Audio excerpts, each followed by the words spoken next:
Welcome into that betting show for August 23rd, 2019. Your one-stop shop for all of your sports betting needs. He's Teddy Savransky. Give him a follow on Twitter at Teddy_covers. I'm Donnie Seymour at Right Side VP. What an eventful Thursday night it was, especially in the NFL. Teddy, 80-yard fields, lightning strikes, shortening football games, the wild slate. We'll get right to it right here on the hot topics here. And how about this? Underbackers put at a disadvantage in Winnipeg. Field questions force the teams to play on a short field. Teddy, in NFL, look, we're playing in Canada. The field is supposed to be longer, not shorter. An 80-yard field last night due to some complications with footing conditions in the end zone resulting from the field goal posts that were supposed to be in the back of the end zone, which in the CFL were a little bit closer, proved and saying, you know what? Game 3 of the preseason, we don't want to risk anything. And how about this? A 21-10 deficit turned into a victory for those Oakland Raiders.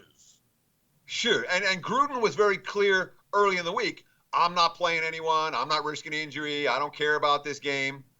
And the Packers came out early in the week and were like, well, we're going to play. And then Matt LaFleur heard and saw the field conditions, and he pulled an audible. And instead of Green Bay playing everyone, Green Bay rested 30-something guys themselves. Had a big lead at halftime, a big touchdown before halftime, but Gruden wanted it. Gruden played like he wanted it in the fourth quarter. And you say, well, a huge disadvantage for underbettors in this game, being that it's an 80-yard field instead of a 100-yard field. Huge difference, Baker.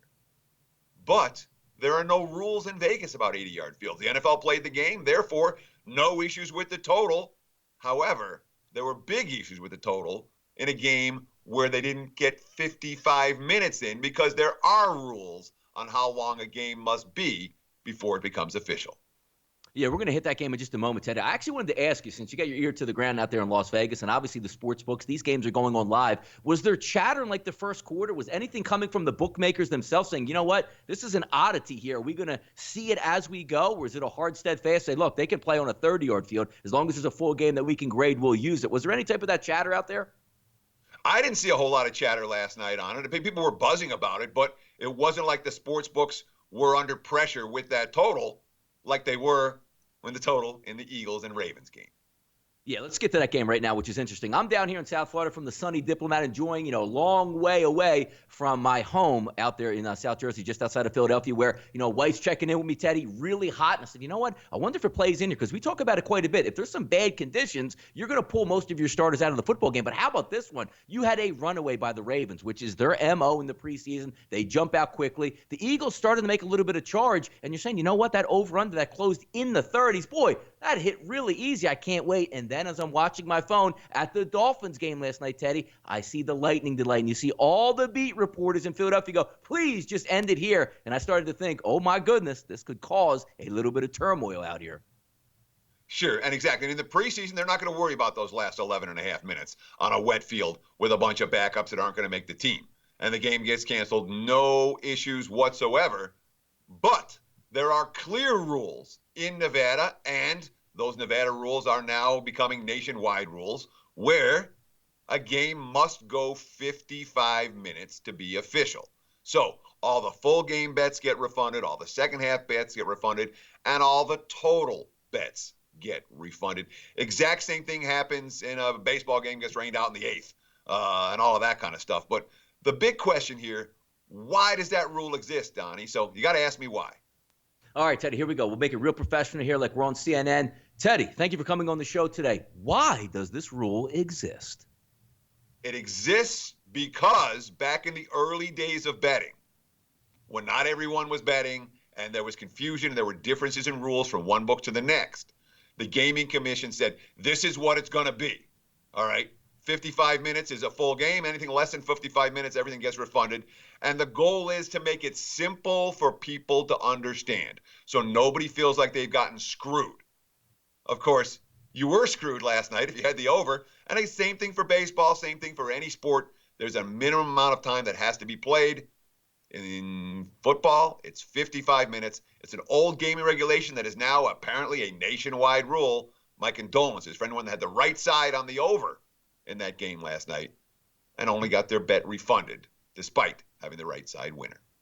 Yeah, we've seen it a couple times here, especially in New Jersey, Teddy, with PointsBet coming out. You see DraftKings and FanDuel. I haven't been on social media today, but it wouldn't surprise me if somebody uses this as one of those opportunities, says, you know what? You guys are our good customers right here. You had the Ravens, you had the over. We're going to cash in those tickets. We'll keep an eye out for that to see if that does happen. MLB update last night. How about those Athletics, Teddy? Handling those Yankees and coming up with the sweep. Tanner Roark has found a home out in Oakland. A lot easier, Teddy, it seems, to pitch in Oakland than over in Cincinnati, one of those hitters' ballparks that we always talk about. We have a big series on deck for, obviously, the New York Yankees, but they're coming in with a losing streak into that next series. We'll talk about that a little bit later in the show. And the Mets, once again, beat the Indians, handled them last night. Syndergaard, sensational. 6 innings, no earned runs.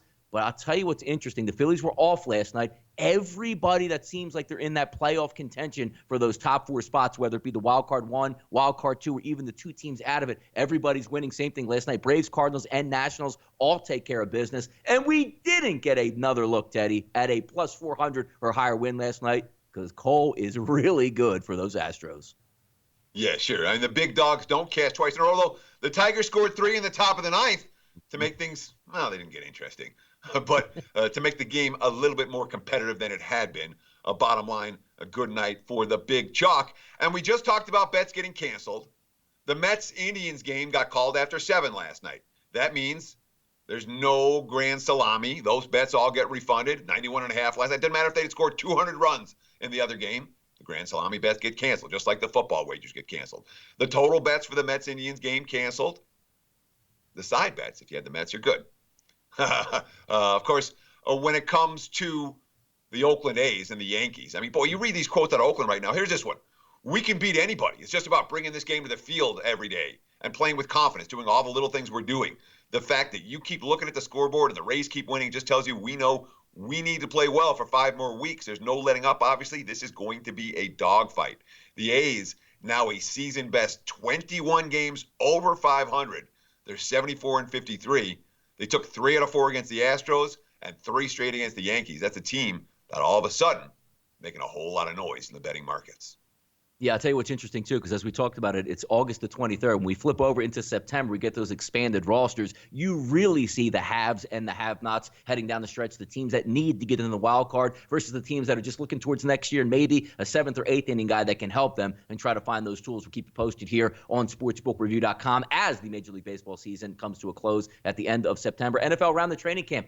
Less and less playing time for all of these teams now, Teddy, in the preseason. Eagles' Carson Wentz skips out completely on the 2019 preseason. And how about last night, as you alluded to earlier, right before game time, Packers put out a tweet, 33 players sit, including Aaron Rodgers. And now we got those panic in the streaks in Charlotte. The one thing that you don't want to see, Cam Newton, we talked all season, Teddy, about his shoulder. How's he going to look? It's going to be repaired. He'll make a cameo performance in this game, ends up getting hurt, and now looks like it's a midfoot sprain. So he's now questionable for actually week 1 of the NFL. And Daniel Jones puts in another good performance last night for those New York Football Giants, moving to 3-0 in the preseason. And Derwin James officially hits IR to start the season for the Bolts. Sure, and if you think this trend of playing preseason quarterbacks or playing quarterbacks and starters less and less in the preseason is going to catch on, it's already caught on. And then you see Cam Newton getting hurt in New England last night, and you say, this is going to catch on even more. This is an impact injury for Carolina. If Newton ain't right, the Panthers are toast. Their backup quarterback situation is a disaster and has been throughout the preseason. They're all in with Cam Newton, and Newton right now isn't healthy. After the Patriots, they just beat them up last night. Other notable injuries from Thursday night preseason action. Bengals down a starting offensive lineman. That matters. And again, the offensive linemen, the defensive linemen, they don't, especially the offensive linemen, they get zero hype. They get zero, you don't see, so-and-so offensive lineman got hurt. There's the lead story on ESPN. Those are the injuries that really matter. You win and lose games in the trenches. Just ask anyone that had the Packers last night and the way their offensive line played after halftime.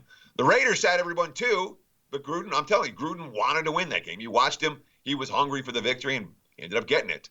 And for all the Daniel Jones hype, and there's been a fair bit already, remember one thing. I remember 2 things. One, it's all come against backup defenses, pretty much. And 2, not like opponents have been game planning for him or running tricky blitzes or anything like that. So when you see the rookie QB in preseason having a great preseason, that's great. That doesn't actually mean he's ready to be the starting quarterback week 1. I agree 100% with the Giants' decision. We're going to start Eli, and we're going to run Eli as long as we can, and hopefully will run them all year and let Daniel Jones learn on the bench. Yeah, exactly. I mean, if they're going to be competitive, obviously you're not going to throw them to the Wolves. Eli's going to start the season, play the majority of it, and we talked about earlier on some of the shows, how that might impact the team total. So we'll keep an eye on to see how it goes. But he's calming those fears of those Giants fans out here that were having heart attacks when he was drafted. At least it looks like we're going to get some competent football out of him. How about this overnight line movers? Best place on the internet to check these out, whether you're in South Florida here or over in Las Vegas. It's SBRodds.com. One line on the move here. Vinny Velo and the Phillies open as heavy favorites on the road. We'll be here tonight with SportsbookReview.com having some fun. I get to cheer on my Philadelphia Phillies, see if we can pick up a victory. But they're coming in hot tonight, Teddy. 2 straight wins over Boston. And how about a minus 180, which translates now into plus 162 for the Marlins tonight, a total of 8.5. Velasquez and Noisi. Yeah, I mean, the Phillies have a losing record against the Marlins this year. They're 6-7 in the first 13 times these two teams have played. But when you talk about current form right now, you can understand why Philadelphia is taking money. Marlins coming home after their second consecutive 0-6 road trip. That's pretty ugly. Losing on a walk-off yesterday. Don Mattingly, quote, wins are getting hard to come by. There are a number of teams that have pumped us pretty good. And Noisi, who's, a guy that his last major league win came in August 2014. The epitome of a journeyman who's just pitching because the Marlins don't have another guy to throw in there. Velasquez hasn't put up huge numbers, but you can understand why the money's coming on Philadelphia. In this game, market's not excited about the Marlins' chances this evening. Big one, Teddy. Look, hey, there's a couple people down here that are Mets fans, and I tell them, I said, hey, money spends just as good if it's one on my Phillies or one on the Mets. Sitting here with some nice tickets in our pocket on the Mets, heading down the stretch. This is a huge series here. DeGrom line moving down a little bit here on Friday. Opened around 210 at some offshore outlets at SBRodds.com. Sits at 175. Just checking in now. We're actually sitting around that minus 180 level, total of 7.5. Fultonavich and DeGrom on the mound in this key NL battle. Sure. And, I mean, you can understand why we're seeing a little bit of Atlanta money simply because we're not used to seeing the Braves in this price range. All that being said, the Mets are 27-10 since the All-Star break. They're still 9 games behind Atlanta in the division. They're still a game and a half back in the wild card race. Mickey Callaway talking about the win over Cleveland last night. Quote, I think it's a great indication we're playing very good baseball. We're continuing to stress the right things. We're playing the game the right way, and everyone is performing. DeGrom has been as good as any pitcher in baseball. 4-0 with a 1 ERA in 7 starts since the All-Star break. He's owned Atlanta. I mean, career 2.00 ERA in 20 starts against the Braves. He's had a good track record against these guys, although this season he does have 2 losses and an ERA a little bit higher. Fultonavich just he didn't get the win against the Dodgers, but he pitched effectively against the Dodgers. 4 starts since coming back to the big leagues after a trip down to AAA to work out his stuff. And you can understand, again, why there's been at least some Braves money, NFL on the mind. It's not Falcons money, it's Braves money. But why there's been some Braves money, simply because Atlanta, 9 games ahead of the Mets in the standing, decent starter on the hill. The market thought it's almost 2-1 dogs. That was a little bit rich. Let's get back to the gridiron, Teddy. Since it's Friday, we can cheat a little bit, maybe hit on a Saturday football game. I was telling you earlier, it's kind of interesting to see a 7-point line in preseason action. We do see a little bit of line movement now between the Vikings and the Cardinals, as that line was sitting around 7. You're now getting 5.5 at some outlets offshore at SBRodds.com. Some of those lines also sitting around that 6 range. Both these teams preseason game number 3, Cardinals, Vikings, total of 43 here. Yeah, I mean, the 2 bet-on coaches in August have been Harbaugh in Baltimore and Zimmer in Minnesota. And it's been really clear, not just this year, in every recent season, those have been the 2 guys who you want to be betting on. Certainly, when this line was a touchdown, that was reflecting that fact. All that being said, the quotes coming out of Arizona, this week compared to the recent week, Kingsbury's like, we're going to be completely vanilla. And they were completely vanilla each of the first 2 weeks. They were down 26-0 at halftime last week. It was ugly. The offensive line got blown off the ball. The defense got blown off the ball. It was the same thing, starters versus starters in week 1. That game was no prettier for the starters in Arizona. But this week, Kyler Murray, quote, I know there will be a couple of wrinkles. Then he smiled. He said, we won't be running the same 5 plays we have been. Very limited offense for Arizona the first couple of weeks. Kingsbury, quote, we've targeted week 3 as the point of the preseason where you want to work your process and work your installations to an extent and do some different things. So there's clear attention to this game for Arizona. The market's responding accordingly. Watch What You Bet right here on SportsbookReview.com's That Betting Show. The Browns head to Tampa on a Friday night here. Teddy, Browns, Buccaneers +3 for those hometown Bucks. A total of 42. NFL preseason action 7:30 tonight. This one's going to be on the NFL Network live from Raymond James Stadium. The Browns 2-0 this preseason. The Buccaneers 1-1. Old salt versus new salt here, Teddy, with the coaches. Yeah, and this is one that I didn't realize how close that these two guys' careers are linked. Freddie Kitchens has been linked to Bruce Arians since Arians was Gene Stallings' offensive coordinator at Alabama in 1997. That was Kitchens' last season as the Crimson Tide quarterback. All right. Reunited in Arizona in 2013 when Arians took over from Ken Wisenhunt. But in 2017, Kitchens was looking for the promotion. Byron Leftwich got the promotion, and Kitchens ended up being the running back coach. And let's just say that whatever friendship there was, maybe it wasn't quite the same after that. And the quotes between these two guys are really interesting going into a preseason game. I'll leave it that. Kitchens, quote, that he does not view the third preseason game as a traditional, quote, final dress rehearsal, although he will play his starters some.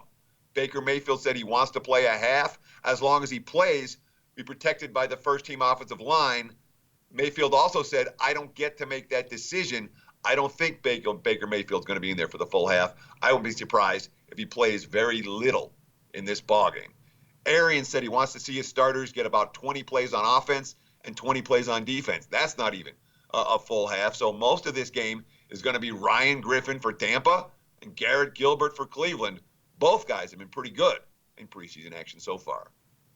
Yeah, you're right about that, Teddy. When you're taking a look at your star quarterback heading into the season, you can feel it. You're right around the corner. September 5th, it opens up September 8th, those first games out here. And if you do play Baker Mayfield for a half, you are absolutely right. You're not putting the third-string wideouts in. You're not putting the two backup tackles. Everybody must be full go. We'll see what takes place. And how about the Buffalo Bills trying to go 3-0 in the preseason, maybe setting the tone for a regular season that will not disappoint. The Bills and the Lions are going to tee it up tonight. The Lions -2.5 in this one, total of 41.5. You know what's interesting here, Teddy? Is this one of these games, because this is the dichotomy that we look at. The Bills are playing well in the preseason, looking to go to 3-0. The Lions haven't looked so good. Is this one of those games where if the coaching staff says, hey, look, we know it's not all that important if we win, but damn it, can we just look good for at least one game here? Well, the Lions haven't really cared about looking good for one game in the preseason. The markets are reflecting that. It's been two preseasons under Matt Patricia. The Lions have a grand total of 1 win and cover in those two preseasons. And the game that they won and covered, they trailed 27-6. They had a punt return touchdown. They had a last-second touchdown drive. And games like that can and will happen in the regular season. They can and will happen in the preseason, obviously. But it's very clear when it comes to wins and losses. Patricia's not a guy that seems to worry about that very much. Now, the Lions this preseason, they've had big problems on the offensive line. And backup quarterback Tom Savage is hurt. Matthew Stafford's going to get a cup of coffee in this game, but it's going to be mostly David Fales and Josh Johnson, who just got signed. Johnson can make plays with his feet, but the strength of the Bills so far has been that defensive front that's allowed, the 3 field goals in 2 games over the first halves. That being said, Patricia, everyone is preparing like they should, like we have to go play a game. That's the only way to go through these mental reps. Get ready to go. Josh Allen and Matt Barkley expected to get the majority of snaps at quarterback for Buffalo. The market's responding very well to that duo. Lots of money showing for the Bills.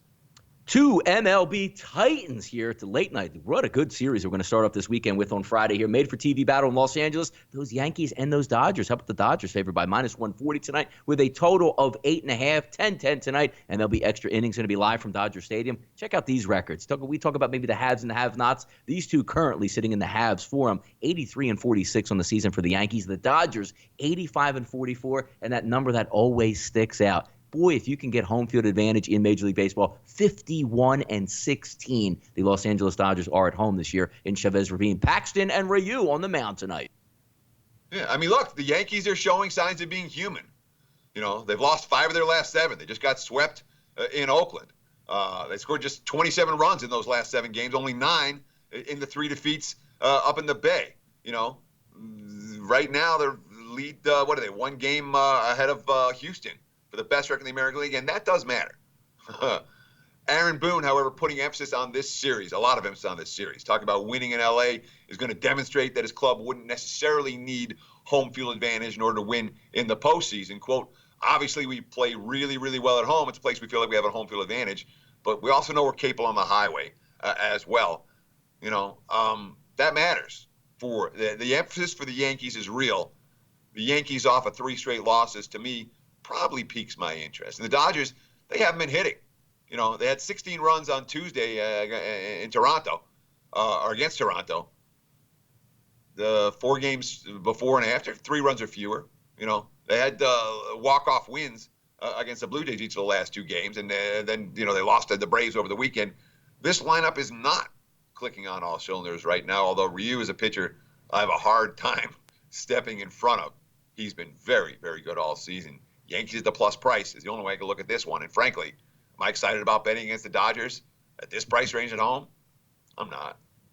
Yeah, it'll be interesting to see how the Yankees, a rare extended losing streak, we'll see if they can snap back, but obviously being in a tough environment to do that. Off the mic segment today, Zeke or no Zeke for game 1. It's coming down to the wire. You got to meet some deadlines here to get this guy back in camp. And the interesting part of this is, Teddy, when we take a look at Zeke, look, is he a good running back? Is he worth money? Absolutely. But from a business standpoint, 2 years left still in his contract, and he wants to be the highest paid running back. Reports early coming out this week saying the Dallas Cowboys have actually offered Zeke Elliott to be the number 2 highest paid running back in the NFL. He ought to jump and take that absolutely immediately out here, because when we look at the other guys out there, he's not going to get Todd Gurley money out here, and you do still have to spread it around with the Dallas Cowboys. Teddy, if Zeke is offered on the table like $35, $40, $45 million and he says, you know what, I want more, is he insane? Insane to me. Yes. I mean, look, if Zeke Elliott sits out the season, he'll never be forgiven in Dallas. Then he becomes a running back that's, all right. I know he's only 24, but he's got a lot of miles on those legs already. I don't know that he's going to get the Le'Veon Bell contract. And frankly, let's see how Bell does with the Jets this year. If Bell crashes and burns and Elliott sits, the market for him might crash and burn as well. If Dallas gives him $45 million guaranteed, I'll tell you this, they will regret it. And that is a potential Super Bowl team this year. Zeke thinks he's got him over the wash barrel. I don't think so. Dallas can win without their top-tier running back, just like every other team in the NFL wins without their top-tier running back. And the difference between James Conner and Le'Veon Bell wasn't all that great in Pittsburgh last year, and we can go on and on. But bottom line, good luck, Zeke. Don't think you're 1.5 weeks. 1.5 weeks, Teddy. We got to a football season. We'll see if he gets in camp. Melvin Gordon we talked about as well. But that'll do it today for August 23rd, 2019. Your one-stop shop for all of your sports betting needs. Once again, he's Teddy Cifuentes. Give him a follow on Twitter at Teddy_covers. I'm Donnie Seymour at Right Side VP. We got you through the football season. Our job has been completed here. So good luck during the season, and we'll catch you later here at sportsbookreview.com.